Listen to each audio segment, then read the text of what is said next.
आणि यानंतर बातमी मुंबईत आहे। मुंबईच्या भाईंदर पूर्वेकडील आझादनगर झोपडपट्टीला मोठी आग लागली आहे। या आगीवर नियंत्रणाचे प्रयत्न सध्या सुरू आहेत। या आगीचे कारण मात्र अस्पष्ट आहे। गोल्डन सर्कल जवळच्या आझादनगर झोपडपट्टीला ही आग लागली।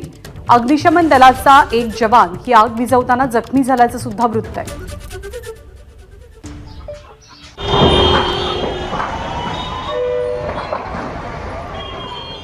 या आगी संदर्भात आणि सध्याच्या परिस्थितीबद्दल मनपाचे आयुक्त संजय काटकर यांनी काय प्रतिक्रिया दिली आपण पाहूया।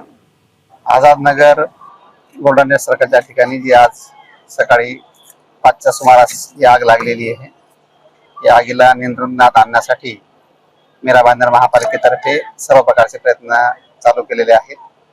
ब्रिगेड कॉल देऊन आम्ही टोटल 24 वाहन या ठिकाणी बोलवलेले आहेत। आगीचं कारण अद्याप समजू शकलेलं नाहीये, परंतु आत्ताची या क्षणाची आमची जी प्रायोरिटी आहे ती आग नियंत्रणात आणण्याची प्रायोरिटी आहे। सर्वात आनंदाची आणि महत्त्वाची बाब अशी आहे की सुदैवानं या ठिकाणी एकही जीवितहानी झालेली नाही।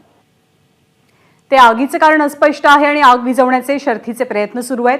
या आगीमध्ये काही जण जखमी झाल्याचंही कळतंय। सध्याच्या परिस्थितीचा आढावा घेऊन अधिक माहिती देतात आमचे प्रतिनिधी प्रभाकर कुडाळकर।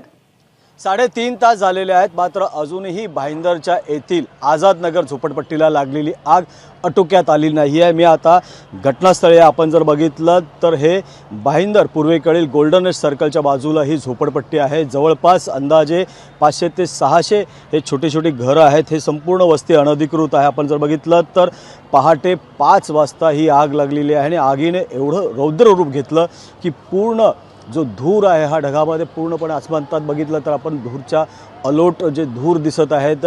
अजूनही आग आटोक्यात आलेली नाही आहे। मीरा भाईंदर महानगरपालिकेचे अग्निशमन दलाचं पथक हे अतोनात प्रयत्न करत आहेत। सध्या मीरा भाईंदर महानगरपालिका, वसई विरार महानगरपालिका, मुंबई महानगरपालिका आणि ठाणे महानगरपालिका या सगळ्यांचे पथक आहेत अग्निशमन दलाचे इथे दाखल झालेले आहेत आणि आग आटोक्यात आणण्याचा कसोशीने प्रयत्न करत आहे। सध्या आयुक्त काटकर यांनी जी माहिती दिलेली आहे त्यामध्ये एक अग्निशमन दलाचा जो जवान आहे तो जखमी झालेला आहे, त्याला रुग्णालयात हलवण्यात आलेलं आहे। सध्या तरी अजूनही कोणतीही जीवितहानी झाल्याची माहिती मिळत नाहीत। मात्र या ठिकाणी जर बघितलं तर 50 ते 60 जे घरं आहेत ही पूर्णपणे जळाली आहेत। प्रभाकर कुडाळकर, एबीपी माझा, मीरा भाईंदर। एबीपी माझा, उघडा डोळे बघा नीट।